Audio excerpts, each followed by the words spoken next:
श्री गणेशाय नमः। ओम श्री सरस्वत्यै नमः। ओम श्री गुरुभ्यो नमः।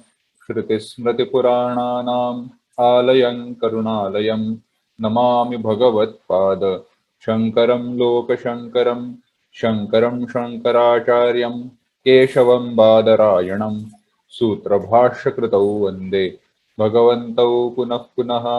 ईश्वरो गुरुरात्मेति मूर्तिभेदविभागिने व्योमवद्व्याप्तदेहाय दक्षिणामूर्तये नमः। योऽन्तः प्रविश्य मम वाचमिमां प्रसुप्तां सञ्जीवयत्यखिलशक्तिधरस्वधाम्ना अन्यांश हस्तचरणश्रवणत्वगादीन् प्राणान् नमो भगवते पुरुषाय तुभ्यम्। सुखं वंशी विभूषितकरान्नवनीरदाभात् पीताम्बरादरुणबिम्बफलाधरोष्ठात् पूर्णेन्दुसुन्दरमुखादरविन्दनेत्रात् कृष्णात् परं किमपि तत्त्वमहं न जाने। वसुदेवसुतं देवं कंसचाणूरमर्दनं देवकी परमानन्दं कृष्णौ वन्दे जगद्गुरुम्।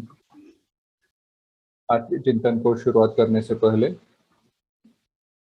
7वें अध्याय के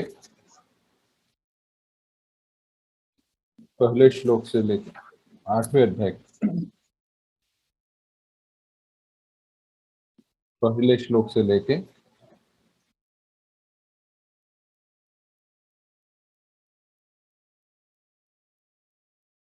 चौथे श्लोक तक एक साथ पढ़ेंगे।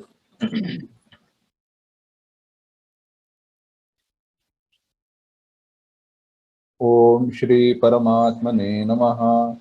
अर्जुन उवाच किं तद्ब्रह्म किमध्यात्मं किं कर्म पुरुषोत्तम अधिभूतं च किं प्रोक्तम् अधिदैवं किमुच्यते अधियज्ञः कथं कोत्र देहेऽस्मिन् मधुसूदन प्रयाणकाले च कथं ज्ञेयोऽसि नियतात्मभिः अक्षरं ब्रह्म परमं स्वभावोऽध्यात्ममुच्यते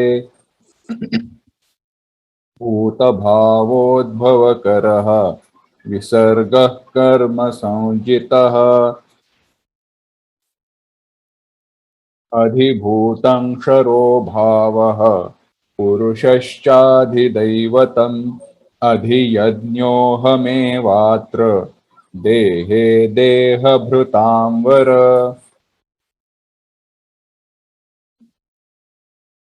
तो हुआ ऐसे, पिछली बार जो हमने देखा पिछली कक्षा में, पिछले प्रवचन में, उसका फिर से एक बार थोड़ा चिंतन करते हैं। पिछले प्रवचन में चिंतन करते वक्त हमने यह देखा था कि प्रश्न के जो बीज भगवान ने अर्जुन के मन में पिछले अध्याय के अंत में बोए थे, उन बीजों के अनुसार उन प्रश्न पूछने के लिए अर्जुन प्रवृत्त हुआ और उसने प्रश्न पूछा कि भगवान जो भी आप बता रहे हैं, जो भी नाम आपने लिए, क्या क्या लिए?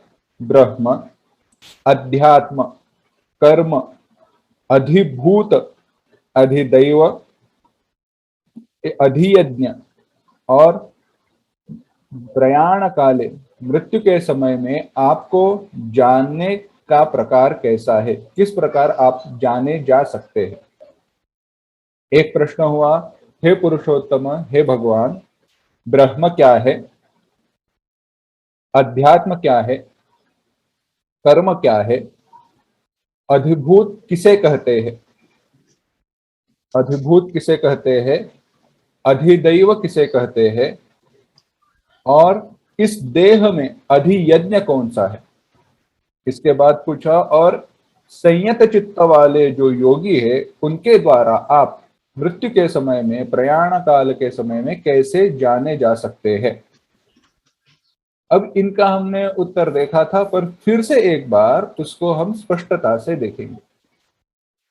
केवल भगवत गीता के दृष्टि से ही नहीं, किंतु पूरे वेदांत के दृष्टि से इसका विचार करते हैं, क्योंकि यह जो है, यह मूल वेदांत की संकल्पना है। वेदांत की मूल संकल्पना परिभाषाएं हैं, इसके लिए इनको समझना आवश्यक है। क्या क्या कहा गया? देखो, ब्रह्म, भगवान ने जो उत्तर दिया है वह, और इसका जो वेदांत में विस्तार आया है वह।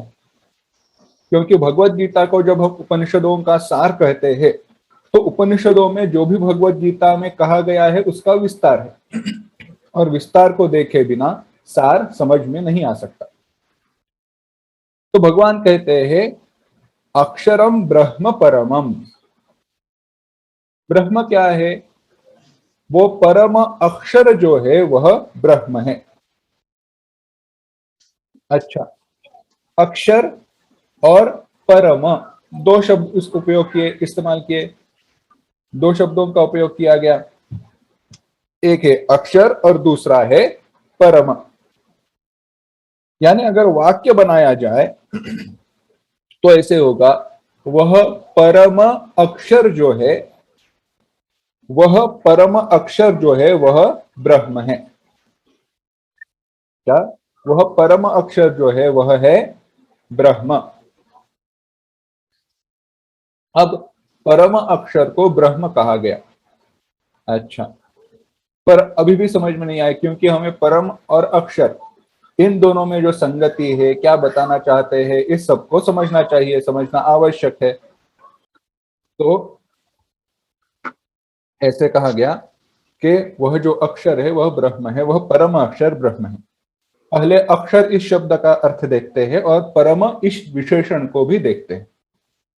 कैसे? विशेषण और विशेष्य, विशेषण और विशेष्य, यह एक हिस्सा है। व्याकरण में भी हम पढ़ते हैं, वेदांत में भी वो आवश्यक है। सारे जो हमारे ग्रंथ है, शास्त्र है, उसमें समझना आवश्यक है। विशेषण क्या है और विशेष्य क्या है, इसमें अगर समझना है तो बात ऐसी है, जो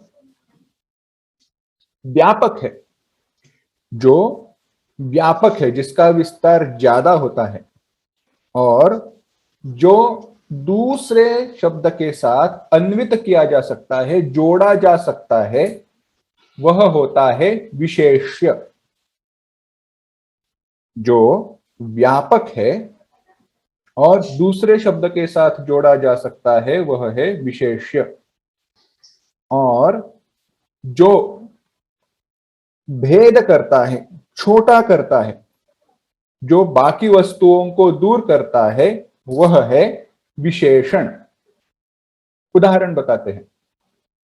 अगर मैं कहूं फूल, तो आपको समझ में आएगा फूल, हाँ फूल है।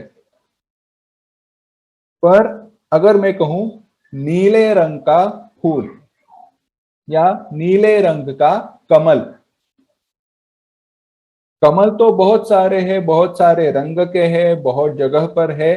पर जब मैं कहता हूं नीले रंग का, तो जो नीला रंग है वह बाकी सारे रंगों से युक्त जो भी कमल है उन सबको दूर करता है। बाकी सारे रंगों के जो भी कमल है उन सबको वह नीला रंग क्या करता है? दूर कर देता है। इसीलिए वह हुआ नीला कमल। अब इसी प्रकार से आप देखो, कमल क्या है? कमल व्यापक हुआ, क्योंकि कमल से बहुत सारे वस्तुओं का ज्ञान होता है, इसीलिए कमल है व्यापक। पर नीला वह संकुचित करने वाला है, इसलिए नीला रंग हुआ विशेषण और कमल हुआ विशेष्य। दूसरे दृष्टि से विचार करो। और अगर मैं कहूं नीला कमल लाने के लिए, नीला कमल लाने की आज्ञा मैंने किसी को दी, मैंने मित्र को दी, या मैंने मित्र को बताया नीला कमल ले आओ, मैंने मित्र को बताया नीला कमल ले आओ। अब इसमें आप बताओ, मित्र को बताया, इसको मैं अगर नीला ले आओ जोड़ दूं तो अर्थ बनता है? नहीं।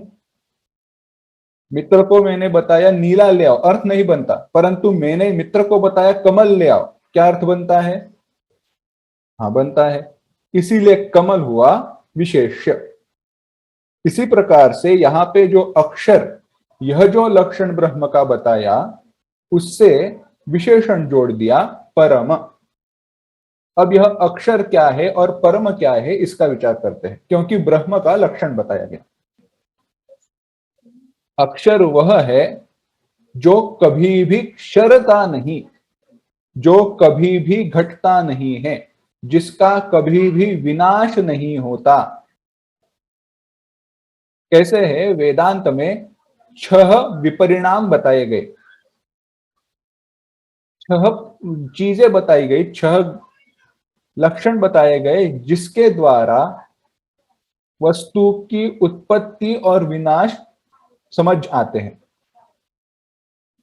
जायते, अस्ति, विपरिणमते, अपक्षीयते, विनश्यति। जायते, अस्ति, वर्धते, विपरिणमते, अपक्षीयते और विनश्यति। जायते, जायते इस शब्द का अर्थ क्या हुआ? जन्म लेता है। जायते माने जन्म लेता है। अस्ति, जन्म माने उत्पत्ति के बाद होता है, उत्पत्ति के बाद उसका होना। वर्धते, बढ़ते जाता है। क्या होता है? वह बढ़ने लगता है। विपरिणमते, उसमें बदलाव आते हैं, बढ़ने के साथ साथ भी कुछ बदलाव आते हैं। अपक्षीयते, अब उसमें क्षय होने लगता है, उसकी शक्ति क्षीण होने लगती है। और विनश्यति, विनाश हो जाता है, नष्ट हो जाता है। यह सारा जो विचार है यह तात्विक है, पर यह समझे बिना हम आगे बढ़ नहीं सकते, इसलिए बता रहा हूं। क्योंकि अक्षर क्या है, परम क्या है, यह समझने के लिए यह सब कुछ आवश्यक है। अब बताओ, दुनिया में ऐसी कौन सी वस्तु है जो इन सारे 6 विपरिणामों से रहित है? कोई नहीं। ये सारे से 6 जो बताए गए, यह तो पहले जीवों को, स्थूल शरीर को बताए गए। जन्म लेते हैं हम, हमारा जन्म होता है। जन्म होता है माने क्या होता है?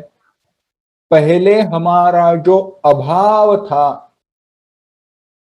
पहले हमारा अभाव था। हमारा अभाव माने यह जो मैंने देह धारण किया है, इस देह का जो अभाव था वह चला गया। जो पहले इस देह का अभाव था वह चला गया। और भाव, इस शरीर का भाव यानी अस्तित्व निर्माण हुआ। पहले था अभाव, उससे निर्माण हुआ भाव, इसे कहते हैं जन्म। पहले था अभाव, अब निर्माण हुआ भाव। पहले अस्तित्व ना होना, अस्तित्व ना होने से अस्तित्व का निर्माण होना, इसे कहा गया जन्म। अब जन्म होने के बाद मृत्यु तक अस्तित्व होता है। उत्पत्ति के बाद उस वस्तु का विनाश होने तक उस वस्तु का एक अस्तित्व होता है। अब सारी वस्तुओं में देखो, शरीर देखो या घट देखो, घट बनाया गया। घट बनने से पहले केवल क्या था? केवल मिट्टी ही थी, केवल मिट्टी थी। उसको ना कोई रंग था, ना रूप था, ना आकार था, कुछ नहीं था। पर जब तैयार हुआ, उसको घट नामक जो आकार है, वह आकार जब उसको प्राप्त हुआ, तो कहते हैं हम घट बना। क्या बना? घट बना। बाद में घट में तो यह बाकी चीजें दिखाई नहीं देती, पर मनुष्य शरीर में दिखाई देती है। अस्थि, हमारे मृत्यु तक हमारा शरीर रहता है। पर केवल रहता नहीं है, क्या होता है? वर्धते। पहले तो हम नन्हे मुन्ने बच्चे थे, अब बड़े हो गए हैं, यानी हम बढ़ते गए। केवल बढ़ते नहीं गए, शरीर से बढ़े ऐसे ही नहीं है, हमारे अंदर भी कुछ बदलाव आते गए। बाद में अपक्षीयते, एक ऐसी उम्र आई, इस उम्र के बाद हमारा शरीर हमारी शरीर की जो शक्ति है वह क्षीण होने लगी, शरीर क्षीण होने लगा। जैसे हम कहते हैं बुढ़ापा आना शुरू होना, बुढ़ापा आया और अंत में क्या हुआ? विनश्यति, मृत्यु के साथ इस शरीर का विनाश हुआ। विनाश हुआ माने क्या हुआ? जो पहले इस शरीर का जो पहले भाव था, अस्तित्व था, वह अस्तित्व नष्ट हो गया। शरीर का जो अस्तित्व है वह नष्ट हो गया, यह कहते हैं विनाश। यह सब कुछ जो है, यह संपूर्ण विकार जिसमें नहीं है वह है अक्षर। एक भी विकार न होना, कोई विकार न होना, उसे कहते हैं अक्षर। अब बताओ अक्षर क्या है? अक्षर क्या है? ऐसे दिखाया जा सकता है, ये देखो ये अक्षर है? नहीं, क्योंकि जो भी वस्तु को ये अक्षर है ऐसे दिखाया जा सकता है, वह वस्तु आंखों को दिखाई देती है, माने वह विकारी है।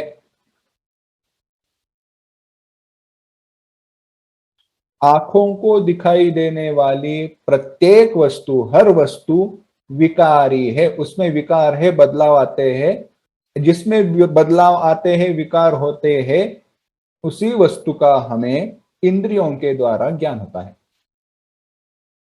कोई भी वस्तु देखो आप, ऐसी कौन सी वस्तु है जो नित्य है? नहीं है, कोई नहीं है। यानी आंखों को दिखाई देने वाली, कानों को सुनाई देने वाली, नाक से सूंघी जाने वाली, जीभ से चखी जाने वाली, रसना से चखी जाने वाली, या त्वचा के द्वारा जिसका स्पर्श किया जा सकता है, इसमें से कोई भी वस्तु हमें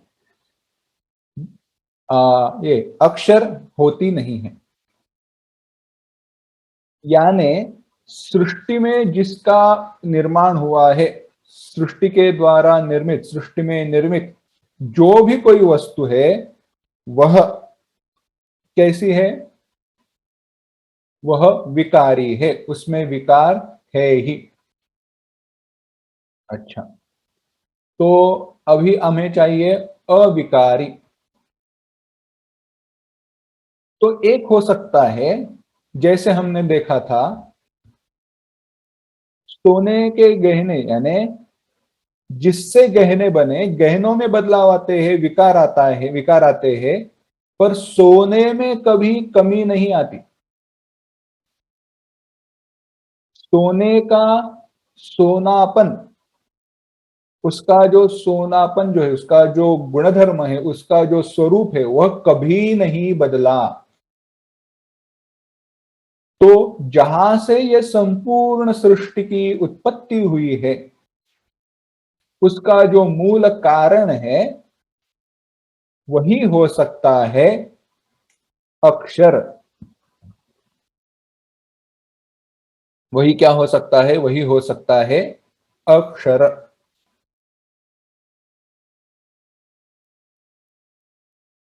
तो इस सृष्टि के उत्पत्ति का कारण क्या है? प्रश्न आया। हाँ, इस सृष्टि के उत्पत्ति, क्योंकि कार्य हर समय, कार्य के दृष्टि से कारण अविकारी ही होता है। कार्य हमेशा विकारी रहता है। कार्य माने जो भी निर्माण हुआ है वह हर बार विकारी रहता है या विकार के कारण ही कार्य की उत्पत्ति होती है, और जो कारण है वह अविकारी रहता है। इसी दृष्टि से सोना और गहने, इसमें विचार किया जाए तो गहनों की दृष्टि से सोना अविकारी है, अक्षर है। तो ऐसे सारे कारणों की गणना की जा सकती है जो अक्षर है, परंतु हमें वह नहीं चाहिए। हमें कैसा चाहिए? परमम अक्षर, श्रेष्ठ ऐसा अक्षर जो स्वरूपतः अक्षर है, जिसका बाद में कभी क्षर नहीं हो सकता। क्योंकि सोना और गहने में देखा जाए तो सोना अक्षर है, पर सोने का कभी तो विनाश होता है ना।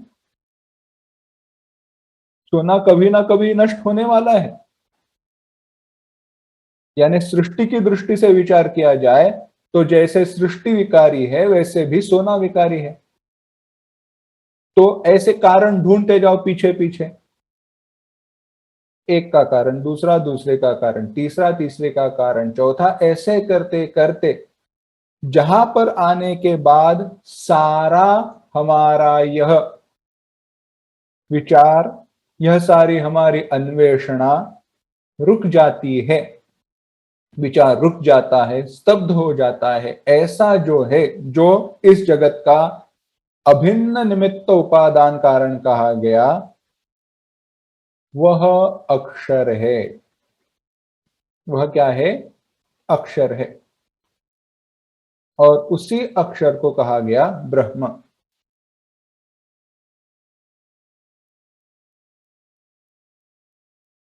फिर भी समझ में नहीं आ रहा है? बिल्कुल सही है। ऐसे कहने के बाद भी समझ में अगर आता तो सारे ब्रह्म ज्ञानी हो जाते ना, सारे ज्ञानी कहा कहलाते। कैसे है, यह समझने के लिए हमें और थोड़ा विचार करना चाहिए। आप कहोगे तो गुरुजी क्या हम आज के दिन केवल अक्षर पे ही अटके रहेंगे? ना, क्योंकि अक्षर पे अटके रहे तो अक्षर का विनाश कैसे होगा? क्योंकि अक्षर समझ में आए पर अक्षर में हम फंसे रहे तो कैसे होगा? बात भिन्न है। चलो विषय पर आते हैं। तो एक तो बात समझ में आई, अक्षर की व्याख्या क्या है। पर व्याख्या समझ में आई, इसका अर्थ यह तो नहीं कि जिसकी व्याख्या की गई वह समझ में आया। कैसे है, कोई व्यक्ति कहीं पे रहता है, उसका पता पता होने पर उसका पता हमें पता है, इसका अर्थ यह तो नहीं हुआ कि उसको हम मिल पाए, मिल गए। केवल पता जाना पते का ज्ञान होने के कारण, पता पता होने के कारण वहां पे हम पहुंचते नहीं हैं। वहां पहुंचने के बीच जो भी सारे प्रतिबंध है उसको हमें दूर करना पड़ेगा। तो अक्षर क्या है पता चला। अक्षर वह है जिसका कभी क्षर नहीं होता, जिसमें कोई विकार नहीं होता, जो सबका मूल कारण है। और उसको जाना कैसे जाए? हाँ, यही पे विचार आता है, उसको जाना कैसे जाए। उसको जानने के लिए आवश्यक है इंद्रियों पर हुई हमारी निर्भरता।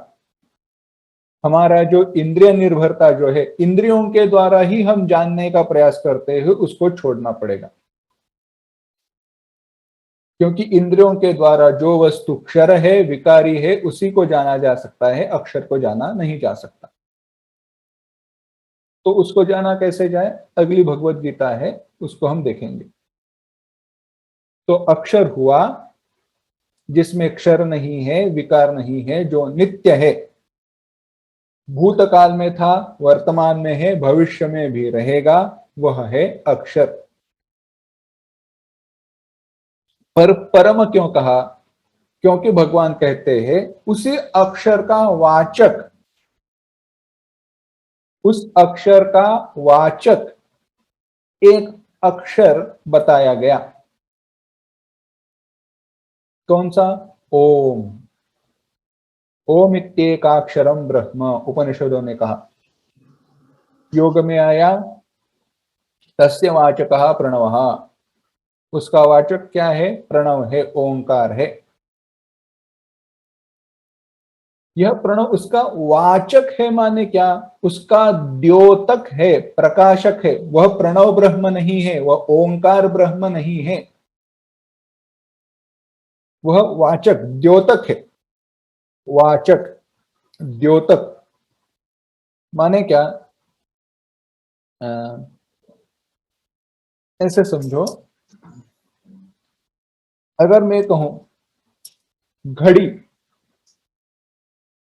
घड़ी से भी अच्छा है, या आम, या और उससे अच्छा गुलाब जामुन।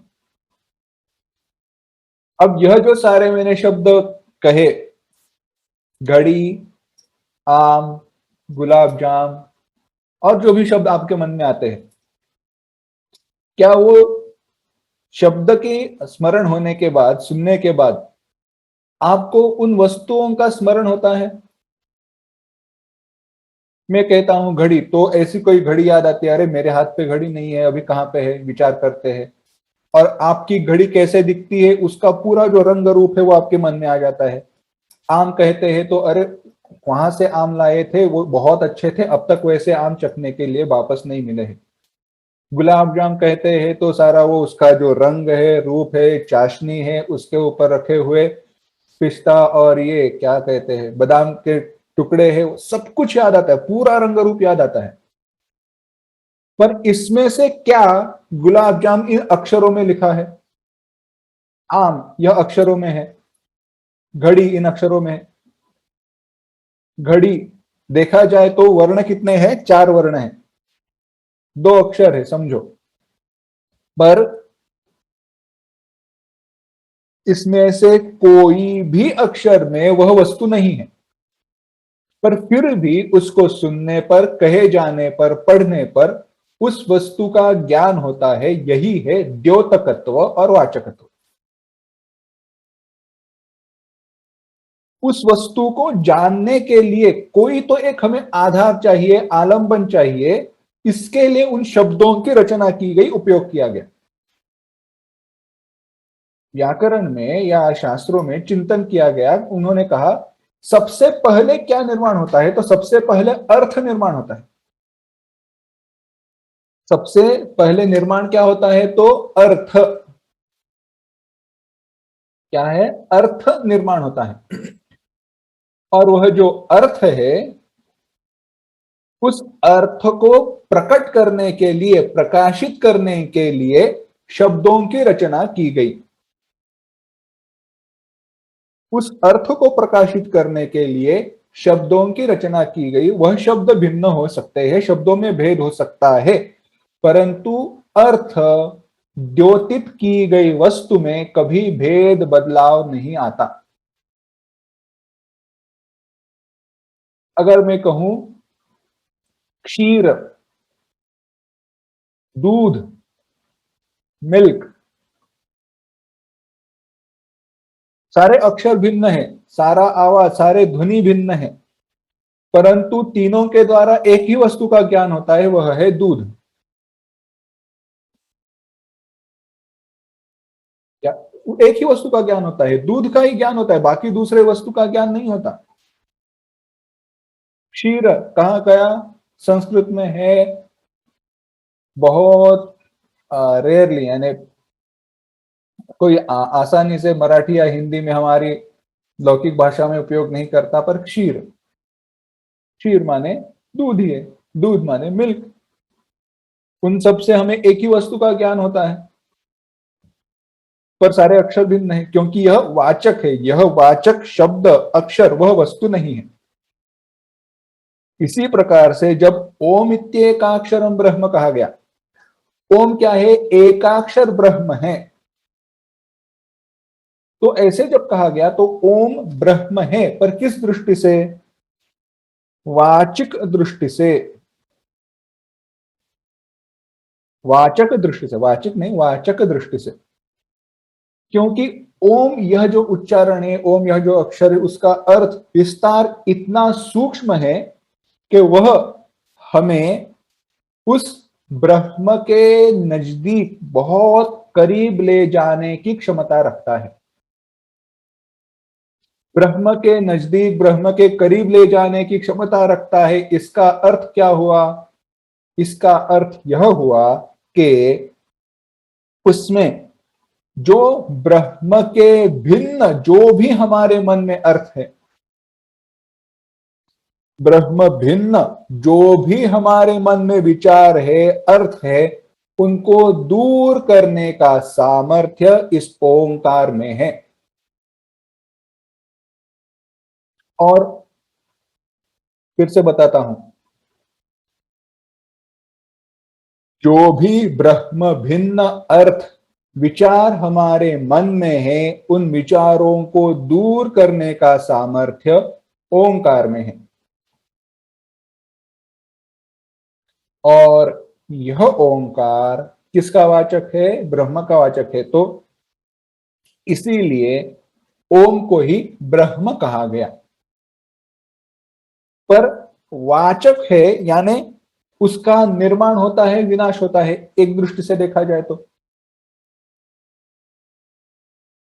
इस दृष्टि से विचार किया जाए तो वह अक्षर नहीं है। अक्षरत्व उसमें उपयोजित किया गया है, आरोपित किया गया है, कहा गया कि अरे यह अक्षर है, बस, बाकी कुछ नहीं। इसीलिए ओम कब जब एकाक्षरम ब्रह्म कहा गया, एकाक्षर ब्रह्म कहा गया, तो यही विचार है, ओम इति एकाक्षरम ब्रह्म। तो इसीलिए भगवान कहते हैं अक्षरम ब्रह्म परमम। वह जो परम अक्षर है वही है ब्रह्म। इसकी व्याख्या दूसरे शब्दों में की गई, जो सत्यम ज्ञानम अनंतम ब्रह्म, जो सत्य है, जो ज्ञान स्वरूप है, सत्स्वरूप, ज्ञान स्वरूप, आनंद स्वरूप जो है, वह है ब्रह्म।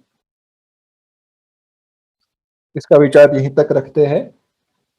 तो ऐसा है अक्षर। ब्रह्म क्या है? जो अक्षर है वही है ब्रह्म। आगे कहा, अगला प्रश्न था अध्यात्म क्या है? भगवान मुझे बताओ, अध्यात्म क्या है? तो कहा गया स्वभावोध्यात्म मुच्यते।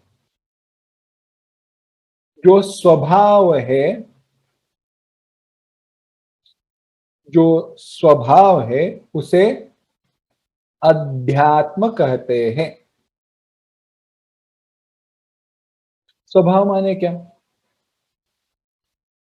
हम कहते हैं ना, उस बहुत गुस्सेल स्वभाव के हैं, बहुत मृदु स्वभाव के हैं, ऐसे स्वभाव नहीं। स्वभाव, इसका एक अर्थ है स्वरूप, एक अर्थ है स्वरूप।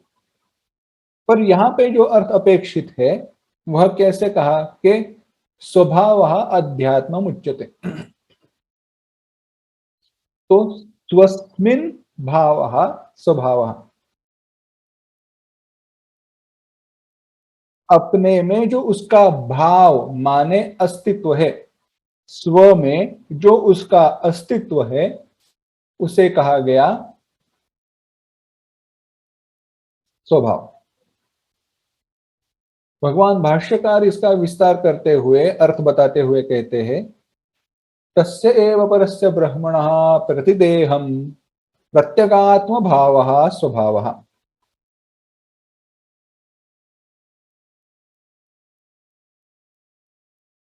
तो ऐसे समझो, इस शरीर में, इस शरीर में हमारा जो मैं, यह अभिमान है, इस शरीर में हमारा जो मैं, यह भाव है, उसी को स्वभाव कहते हैं।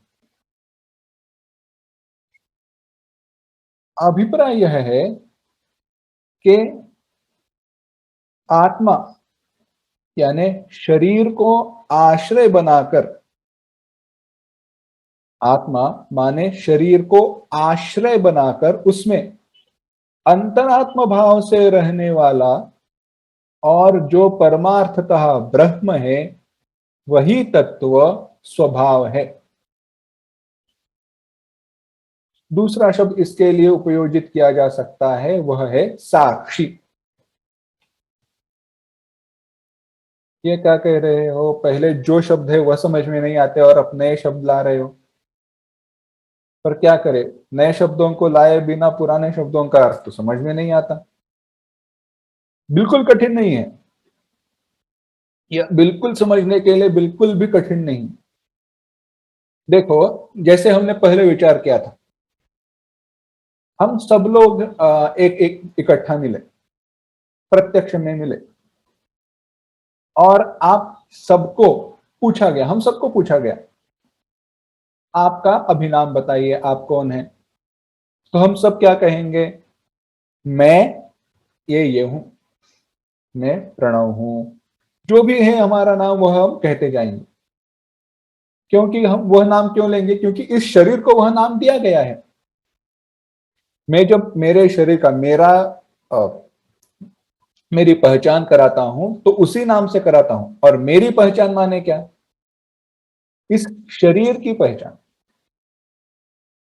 विचार करो, नाम शरीर को दिया गया है,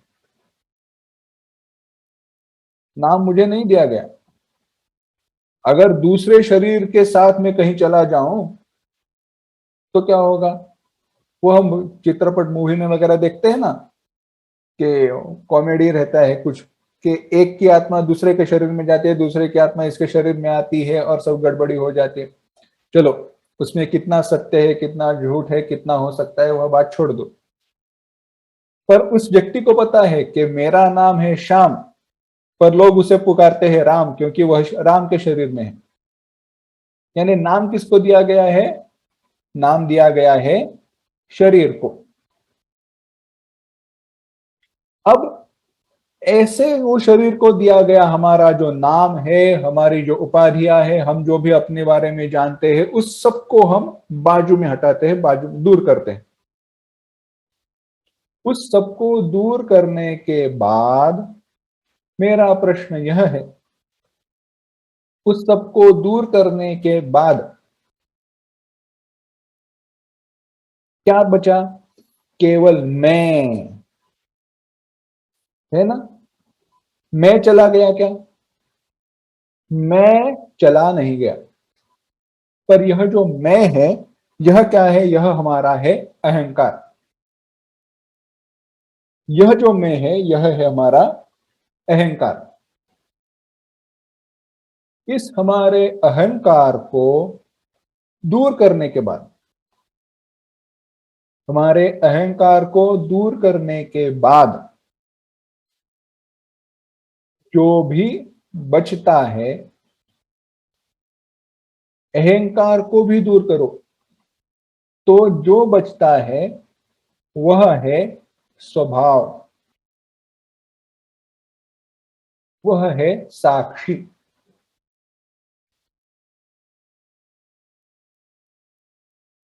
वही है स्वभाव। यानी इस शरीर के द्वारा अनुभव के लिए प्राप्त जो परब्रह्म का रूप है, परब्रह्म है, इस शरीर के साथ, या शरीर रिलेटिव टू दिस बॉडी, इस शरीर के द्वारा, इस शरीर से अन्वित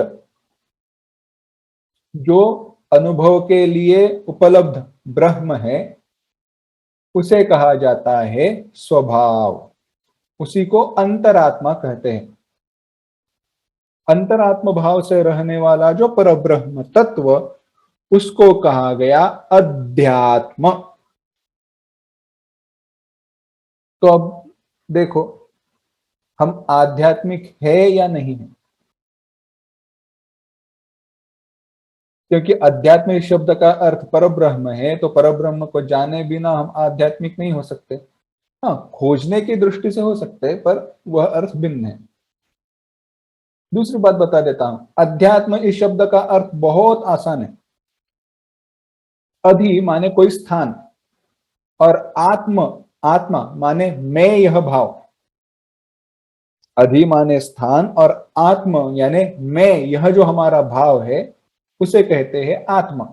आत्मा, मैं, यह भाव हमारा जिस जगह पर है उस दृष्टि से हम आध्यात्मिक है। अगर मैं, यह मेरा भाव शरीर में है तो हम शरीर के दृष्टि से आध्यात्मिक है। मन में है तो मन आध्यात्मिक है, पर वह हमारे स्वरूप में है तो हम सत्य दृष्टि से सचमुच में आध्यात्मिक है। तो इस शरीर के दृष्टि से प्राप्त जो स्वरूप, जिसे दूसरा नाम दिया गया है साक्षी, वह अध्यात्म है। वह साक्षी जो है वह है अध्यात्म, और वह ब्रह्म से भिन्न नहीं है। अगला प्रश्न यह हुआ, अच्छा भगवान, अध्यात्म समझ में आया, कर्म क्या है? भगवान आप मुझे बताइए, कर्म किसे कहते हैं? तो भगवान कहते हैं, भूत भावोद्भव करः विसर्गः कर्म संज्ञितः। भूत भावोद्भव करः, भाव माने हमने देखा अस्तित्व। भाव माने क्या देखा हमने? अस्तित्व। भूतों का भाव, भूतों का अस्तित्व, यह हुआ भूत भाव। भूतों के अस्तित्व को उत्पन्न भूत भाव उद्भव कर, उद्भव कर यानी उद्भव करने वाला, उसकी उत्पत्ति करने वाला। भूतों के भाव के उद्भाव की उत्पत्ति, भूतों के अस्तित्व के उत्पत्ति को करने वाला जो है, सामान्य शब्द, सामान्य अर्थ में वस्तुओं को उत्पन्न करने वाला जो है वह कर्म है। पर भगवान इतने ही नहीं रुकते, भगवान थोड़े टेक्निकल हो जाते हैं। कभी कभी भगवान ऐसे ऐसे शब्द उपयोग करते हैं कि हम भी चौंक जाते हैं, अरे ये क्यों भगवान आसान शब्द क्यों नहीं उपयोग करते? क्योंकि बस बात इतनी है, आसान शब्दों को उपयोग, आसान शब्दों का उपयोग किया जाए तो गलत समझ होने का बड़ी संभावना रहती है। गलत अर्थ जल्दी से निकाला जा सकता है। तो भगवान कहते हैं सारे कर्म भूतो भावोद्भव कर नहीं रहते। कुछ कर्म थोड़े फल देते हैं, चले जाते हैं। खाना खाना, उससे तो भूतों का उद्भव नहीं होता। हाँ, उसको हम जोड़ सकते हैं, पर वैसे नहीं। तो भगवान कहते हैं भूत भावोद्भव कर विसर्ग। विसर्ग माने देवों को उद्देश्य से, देवों के उद्देश्य से चरु पुरोडाश आदि जो भी हवन करने योग्य द्रव्य है उनका त्याग जो है। और त्याग माने यज्ञ में उनको हविर्भूत किया जाता है, उसका स्वाहाकार किया जाता है। कहते हैं ना हम, इंद्राय स्वाहा इंद्राय इदन्न मम, अग्नये स्वाहा अग्नय इदन्न मम, अग्नि के लिए स्वाहा, अग्नि को दिया गया, ये मेरा नहीं है। मेरा नहीं है कहना माने त्याग। अग्नि में यानी हवीर भाव में उसका त्याग करना कहा गया कर्म संज्ञितः। इसे ही, और इस बीज रूप यज्ञ से, इस यज्ञ के द्वारा ही वृष्टि आदि क्रम से, वृष्टि माने वर्षा, बारिश आदि होकर क्या होता है? जीवों की उत्पत्ति होती है। हमने तीसरे अध्याय में देखा था, अन्नाद भवन्ति भूतानि पर्जन्यादन्न संभवः यज्ञात् भवति पर्जन्यः यज्ञ कर्म समुद्भवः। तीसरे अध्याय में 14वां श्लोक। यही बताया गया, भूतों को उत्पन्न करने वाला जो है, भूत भाव, भूत वस्तु की उत्पत्ति करने वाला जो है वह है कर्म। और यज्ञ के दृष्टि से भगवान ने यहां पे फिर से जोड़ दिया, क्योंकि वैसे उन्होंने भगवत गीता में पहले बताया। तीसरे अध्याय में क्या बताया? अन्नात् भवन्ति भूतानि। अन्न से क्या उत्पन्न होते हैं? भूत मात्र उत्पन्न होते हैं, क्योंकि अगर अन्न ही न हो तो बढ़ेंगे कैसे? जिएंगे कैसे? जीना कैसे? मुश्किल, जीना असंभव है। तो अन्नात् भवन्ति भूतानि, अन्न के द्वारा भूतों की उत्पत्ति होती है। पर्जन्यादन्न संभवः, और वह अन्न की उत्पत्ति किसके कारण होती है? पर्जन्य, बारिश के कारण उस अन्न की उत्पत्ति होती है। वह बारिश, पर्जन्य कहां से क्यों उत्पन्न होता है? यज्ञात् भवति पर्जन्यः, यज्ञ के कारण पर्जन्य यानी बारिश होती है। और यज्ञ कर्म समुद्भवः, यज्ञ किसके कारण होता है? कर्म के कारण यज्ञ होता है। और कैसा कर्म? जिसमें अग्नि में हमने हविर द्रव्य का हवन करके उनका त्याग कर दिया है, ऐसा कर्म। तो संक्षेप किया जाए तो वो यज्ञ कर्म जिसके कारण भूतों की उत्पत्ति होती है उसको कर्म कहते हैं। अगर यह सब कुछ समझने के लिए बहुत कठिन है तो विसर्ग वगैरह बीच की सब बातें छोड़ दो, सब कुछ छोड़ दो। बस इतना ध्यान में रखो, भगवान ने जो क्या कहा,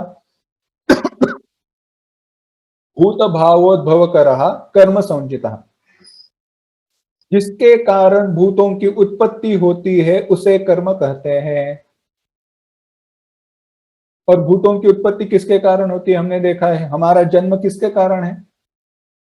पूर्व कर्मों के कारण है। जो भी हमने पूर्व में कर्म किए हैं उन कर्मों के कारण हमारा जन्म होता है, हम इस शरीर को धारण करते हैं। तो चलो, 3 शत्रुओं का विनाश हुआ। कौन से 3 शत्रु? ब्रह्म क्या है, अध्यात्म क्या है, कर्म क्या है। अगला प्रश्न है अधिभूत क्या है? अधिभूत भगवान कहते हैं अधिभूतं क्षरो भावः। 8वां अध्याय 4था श्लोक। अधिभूत जो प्राणी मात्र को आश्रित किए होता है उसका नाम है अधिभूत। क्या है प्राणी मात्रों को आश्रित? अब देखो, भगवान ने ऊपर भी कहा इस शरीर का आश्रय बनाकर और ये प्राणी मात्रों का आश्रय बनाकर, पर इसमें भेद है। शरीर का आश्रय बनाकर वहां पे कहा अंतरात्म भाव से रहने वाला।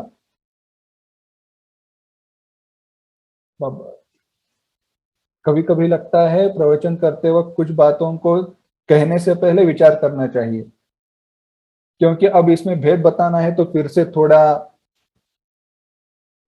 सर खुजलाना पड़ेगा। बस, पर बहुत आसान है, समझना है तो बहुत आसान है। दोनों जगह पर क्या कहा? शरीर का आश्रय लिया है। प्राणी मात्रों का आश्रय या शरीर का आश्रय? एक में जो आश्रय है ना, उसमें आश्रय का आश्रित के साथ संबंध नहीं है। उसमें आश्रय का आश्रित के साथ संबंध नहीं है। और एक में आश्रय और आश्रित दोनों का एक दूसरे से बिल्कुल संबंध है। एक में आश्रय और आश्रित इनका बिल्कुल संबंध नहीं है। हाँ है, पर संबंध है नहीं। और एक में संबंध है। कैसे? नीले रंग का कमल है, नीले रंग का कमल है, और नीले रंग के कमल में मैंने एक स्फटिक रख दिया है। अब स्फटिक का रंग क्या है, कैसे दिखेगा, नीला दिखेगा ना। तो क्या मैं ऐसे कह सकता हूं नीले रंग ने उस स्फटिक में आश्रय लिया है। हाँ, क्योंकि उस स्फटिक में भी हमें नीला रंग दिख रहा है। पर जब स्फटिक में नीला रंग दिख रहा है तो उस नीला रंग और स्फटिक इनमें कोई संबंध आया है वास्तव में? नहीं। क्योंकि अगर वास्तव में संबंध आता, सचमुच में उनमें कोई संबंध होता, तो जब स्फटिक को हम उस फूल से अलग करेंगे तो नीला रंग स्फटिक के साथ आ जाता। पर क्या ऐसे होता है? नहीं। यानी नीले रंग ने स्फटिक में आश्रय लिया है। क्यों? क्योंकि नीला रंग स्फटिक में दिखाई दे रहा है। नीला रंग स्फटिक में दिखाई दे रहा है, परंतु वह उसके साथ कभी भी जुड़ नहीं गया।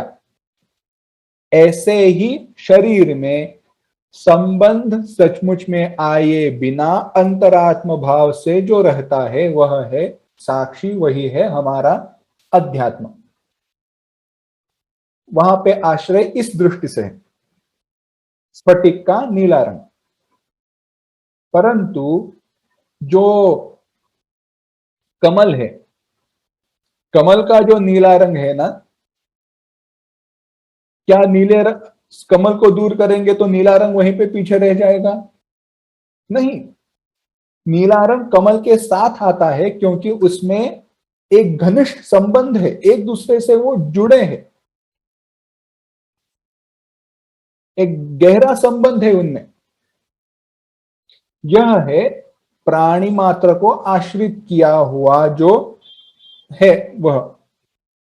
तो प्राणी मात्रों से जुड़ा हुआ क्या है? अक्षर के विरुद्ध क्षर। हमने देखा था प्राणी मात्रों में क्या है, दिखाई देता है, ये जो शरीर है क्षर होने वाला है, विनाश होने वाला है, नष्ट होने वाला है। यह जो क्षर का भाव है उसी को कहते हैं अधिभूत। जो क्षय होता है, ऐसा विनाशी भाव है, जो भी उत्पत्तिशील पदार्थ है उन सबको कहा गया अधिभूत।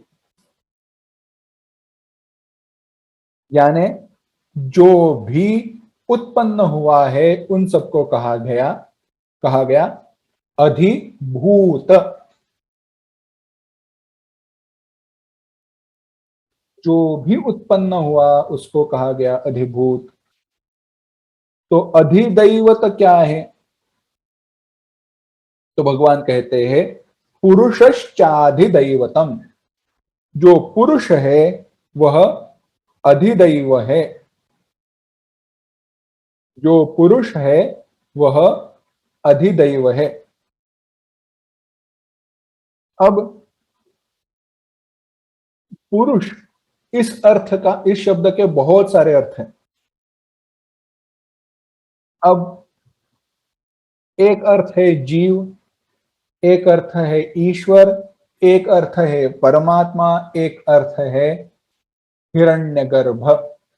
और जो हिरण्यगर्भ अर्थ है वही अर्थ यहां पे अपेक्षित है। हिरण्यगर्भ क्या है? तो भगवान भाष्यकार कहते हैं पूर्णम अनेन सर्वम इति पुरुषयनाद वा पुरुषः आदित्यांतर्गतः हिरण्यगर्भः सर्व प्राणिकरणानाम अनुग्राहकः सः अधिदैवतम।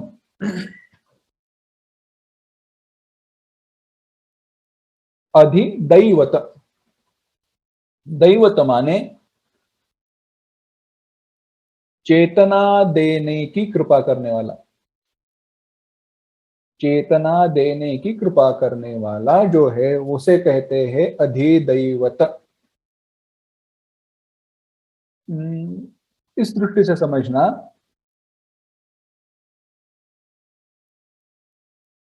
बिजली है ना, बिजली तार में, मतलब हमारे जो घर में पूरी जो तार घूमती है उसमें बिजली होती है, इलेक्ट्रिसिटी। अगर मैं उसका जो सॉकेट रहता है ना उसमें मैं एक वो दिए की माला लगा दो, चिपका दो। जो बल्ब रहते हैं ना, छोटे छोटे छोटे छोटे, दिवाली में हम लगाते हैं या डेकोरेशन के ऊपर लगाते हैं, उसमें मैं उस वो माला को जोड़ दूं, लगा दूं। अब लगाने के बाद जब मैं बटन चालू करता हूं, तो जो बिजली सब जगह पर घूम रही है, जो जहां पे भी उसका उत्पन्न हुआ, उत्पत्ति का विचार छोड़ दो, जहां से भी वो निर्माण हुई, वहां से आई, वह सब बिजली समान है। देखा जाए तो बिजली में कोई भेद नहीं है। अब हर जो दिया है ना, वो दिए में से वो जा रही है, वो बिजली हर दिए में से जा रही है। वो जो दियों की माला है ना, लाइटिंग की, वो उस माला में से, हर दिए में से जा रही है। और हर दिए में से जाते हुए उसको वह ऊर्जा देकर उसके ऊपर एक दृष्टि से अनुग्रह करती है, जिसके कारण वह दिया प्रकाश देने में समर्थ होता है। वह दिया प्रकाश देने में समर्थ हो जाता है। अब इस उदाहरण को समझो। इस उदाहरण को समझने के लिए चलो, इस उदाहरण को लेकर जो भी हमने अभी तक संकल्पनाएं दी ना, उसका विचार करते हैं। सब जगह पर बिजली समान है? हाँ, समान है। सब जगह पर उसका अस्तित्व है? सब ताराओं में, सब तार में माने सब जगह पर, माने सब जो बिजली की जो तारे हैं उसमें। तो उसे अक्षर समझो, क्योंकि ऐसे नहीं होता कि बीच का कोई हिस्सा है तार का जहां पे बिजली नहीं है। जहां जहां पे वो बिजली की तार गई है, वहां वहां पे वह है, तो वह हुआ अक्षर। अब वही बिजली जो बल्ब की जो तार रहती है ना, अंदर के बल्ब में, अंदर जिसके द्वारा हमें प्रकाश मिलता है, प्रकाश देने से पूर्व वहां पे जो बिजली है वह समान ही है। पर अगर बल्ब टूट जाए और उसके उससे मुझे उंगली लग जाए, तो मुझे शॉक लगेगा? हाँ, लगेगा ना, झटका लगेगा ना बिजली का। माने वहां पे जो छोटी तार है, वहां पे वही बिजली उपलब्ध है। तो वहां पे जो बिजली का उपलब्ध होना है, जो दिए में हुई बिजली है, पर बिजली से भिन्न नहीं है, वह हुई अध्यात्म।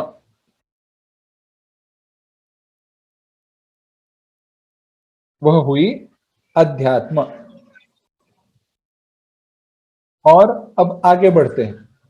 यह सारे जो तार है, यह सारी जो बिजली है ना, सारे जो दिए हैं, उनमें से जाते हुए वही बिजली जब उनको प्रकाश देने का सामर्थ्य देती है, तो उन सारे दियों में समान हुई जो यह बिजली है, उसे कहा गया हिरण्यगर्भ। ये सारे जो भूत मात्र है, सारे जो हमारे जीव है, उन जीवों के जो इंद्रिया करण है, हमारा अंतःकरण हो, आंख हो, नाक हो, जो भी सारी हमारी इंद्रिया है, उन इंद्रियों को कार्य, उनका दिया हुआ कार्य करने में सामर्थ्य, समर्थ करने वाला जो है, और उन पर उनको कर्म करने की का सामर्थ्य देकर उन पर कृपा करने वाला जो है, वह है हिरण्यगर्भ। यानी एक दृष्टि से ब्रह्म का ही एक प्रकट रूप है। पर वह करता क्या है? सबको, सारे सबकी इंद्रियों को आ, आ, सबके इंद्रियों का अनुग्राहक है, जिसके द्वारा लोग कर्म कर सकते हैं। यह हुआ हिरण्यगर्भ। हिरण्यगर्भ की व्याख्या वेदांत में ऐसे की गई, सबके सूक्ष्म शरीर का अभिमानी।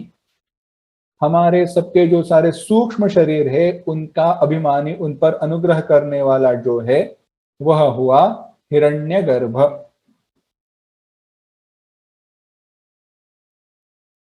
अब आगे कहते हैं, तो एक और शत्रु चला गया। अब बचा कौन? अधियज्ञ बचा। अधियज्ञ क्या है? तो भगवान कहते हैं, मैं ही अधियज्ञ हूं। इस देह में जो यज्ञ है, इस देह में जो यज्ञ है उसका अधिष्ठाता जो विष्णु रूप अधियज्ञ है वह मैं ही हूं।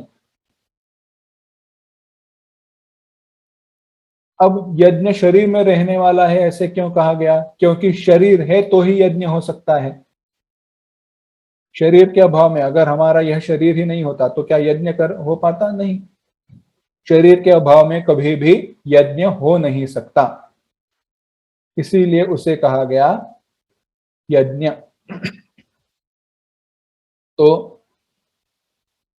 इस यज्ञ की अधिष्ठात्री विष्णु नामक देवता जो है वही है यज्ञ।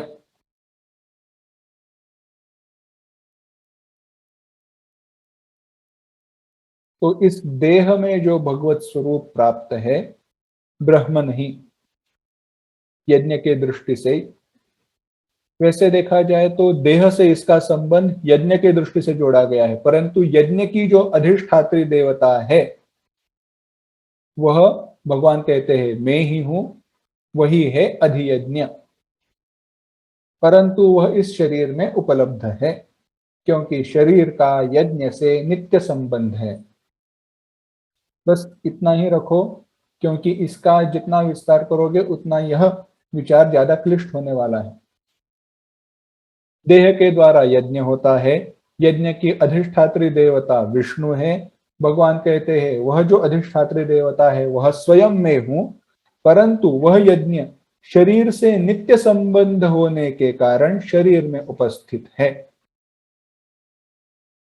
यानी सारे जीवों के शरीर में मैं उपस्थित हूं।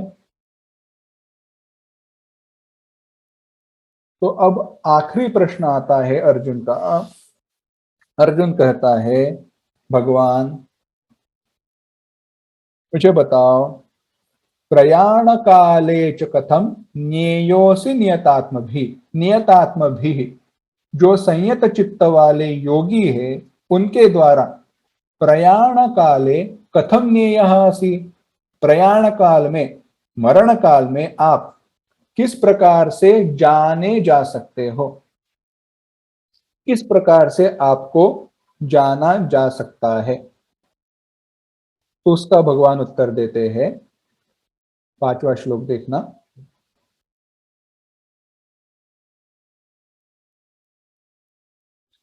अंतकाले च मामेव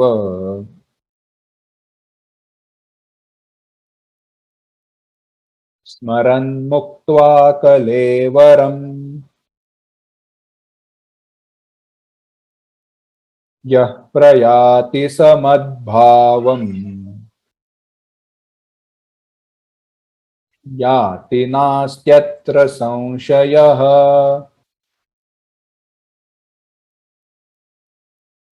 एक साथ, अंतकाले च मामेव स्मरन् मुक्त्वा कलेवरम् यः प्रयाति समद्भावम् याति नास्त्यत्र संशयः। भगवान कहते हैं, अंतकाले च, अंतकाले च माम एव स्मरन् कलेवरम मुक्त्वा, यह प्रयाति, ऐसे लेना, यह अंतकाले माम एव स्मरन् कलेवरम मुक्त्वा प्रयाति, सह मद्भावं याति अत्र संशयः नास्ति। अंतकाले, अंतकाल में, च और, अंतकाल में भी, अंतकाल में भी माने अंतकाल के व्यतिरिक्त जो भी काल है उस काल में भी। अंतकाले च, इस चकार का अर्थ यह भी लेना चाहिए कि पूरे जन्म भर, पूरे जीवन भर माम एव स्मरण, मेरा ही स्मरण करते हुए, कलेवरम मुक्त्वा, इस शरीर को छोड़ देना। यह प्रयाति, जो चला जाता है, सहा मद्भावम याति, वह मेरे स्वरूप को प्राप्त होता है, नास्त्यत्र संशयः, इसमें कोई संशय नहीं है। भगवान कहते हैं जो पुरुष अंत काल में यानी मरण काल में मुझ परमेश्वर, मेरे परमेश्वर विष्णु का स्मरण करता हुआ, माम एव, मेरा माने कृष्ण, इस शरीर का, इस रूप का ही नहीं, मेरे स्वरूप का भी, विष्णु व्यापक जो तत्व है, जो ब्रह्म तत्व है, उसका स्मरण करते हुए प्रयाति, कलेवरम परित्यज्य, इस शरीर को छोड़ देता है और इस शरीर को छोड़कर चला जाता है, तो वह मेरे स्वरूप को प्राप्त होता है, इसमें कोई संशय नहीं है। अर्थ बहुत आसान है। मृत्यु के समय पर भगवान का चिंतन करने वाला भगवत स्वरूप को प्राप्त होता है, इसमें कोई संशय नहीं है। पर इसमें दो दुविधाएं हैं। एक अंतकाल में भी और दूसरी स्मरण। मेरा प्रश्न यह है, आपको किस वस्तु का स्मरण होता है? स्मरण माने याद करना है ना, चिंतन करना। पर आपको किस वस्तु का स्मरण होता है? जो वस्तु आपको ज्ञात है, जिस वस्तु का आपको ज्ञान है, उसी वस्तु का आपको स्मरण होता है ना। जो वस्तु आपको पता ही नहीं है, क्या उस वस्तु का स्मरण हो सकता है? नहीं हो सकता। यह स्मरण, इसका अर्थ सामान्यतः क्या लिया जाता है? स्मरण यानी भगवान का नाम लेना। हाँ, भगवान का नाम लेने से, भगवान नाम लेने से बहुत फायदा है। मृत्यु के समय में भी यह वहां पे दुविधा है। इसीलिए हमने पहले भी देखा है, ये मुकुंदमाला ग्रंथ में बड़ा सुंदर श्लोक आया है। उसमें कुलशेखर आழ்वार, उसके कवि जो है, रचयिता है, वह कहते हैं, कृष्ण त्वदीय पद पंकज पंजरान्तः अद्यैव मे विशतु मानसराज हंसः प्राण प्रयाण समय कफवात पित्तैः कंठावरोधन विधौ स्मरणं कुतस्ते। हे भगवान,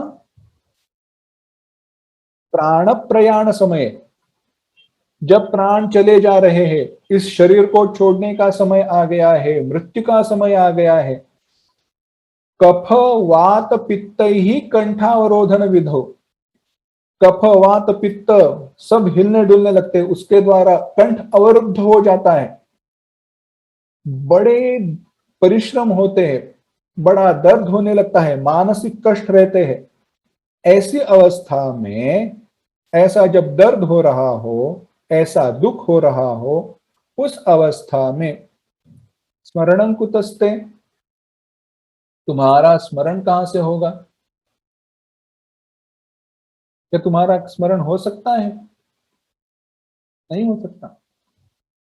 स्मरणं कुतस्ते, इसीलिए क्या होना चाहिए? अद्यैव में विशतु मानस राजा हंसा, भगवान तुम्हारी चरणों में मेरा मन रूपी जो हंस है, तुम्हारे चरण रूपी कमलों में मेरा मन रूपी हंस अभी शांत हो जाए, आकर बैठ जाए। इसीलिए कहा अंत काले जन्म भर, जीवन भर जब तक हम भगवान नाम नहीं लेते, भगवान का चिंतन नहीं करते, उसकी आदत हमारे मन को नहीं हो जाती, तब तक अंत काल में स्मरण हो नहीं सकता। वो कथा बताते हैं ना, एक आदमी था, मरणासन्न था, अब मरने को ही आया है, आखिरी घटिकाएं गिन रहे हैं। उसमें वह कुछ बोलने का प्रयास कर रहा था, तो लोगों ने कहा डॉक्टर, इनको अगर कुछ कहना है, जायदाद के बारे में कुछ कहना है, कुछ कहना रह न जाए, कुछ कर सकते हैं क्या? डॉक्टर ने कहा हम इंजेक्शन दे सकते हैं। यह व्यक्ति जो मरणासन में मरने वाला है, वह सुन रहा था सब कुछ। डॉक्टर ने कहा मैं इंजेक्शन दे सकता हूं, एक 10 सेकंड के लिए, वह 12 सेकंड के लिए कुछ बोल सकते हैं, परंतु उसके बाद तुरंत इनके प्राण चले जाएंगे।